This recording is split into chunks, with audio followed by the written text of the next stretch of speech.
Una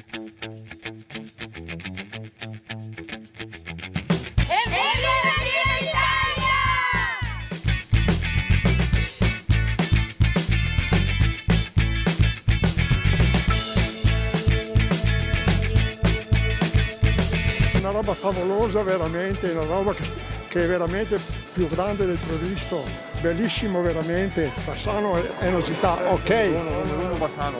Bassano numero uno. Bassano numero uno, Bassano per il ciclismo. Sempre stato grande, sempre sarà.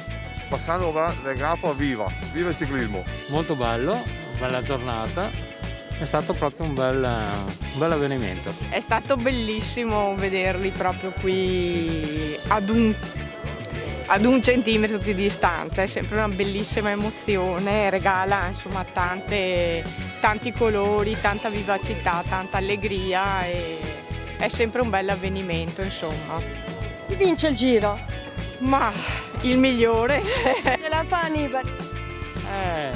È da vedere qua, questi 3 giorni qua sono decisivi. E incontriamo anche Anna May, la ciclista dei record, protagonista qualche giorno fa al velodromo mercante per i 1000 chilometri su pista, a Bassano proprio per il Giro d'Italia.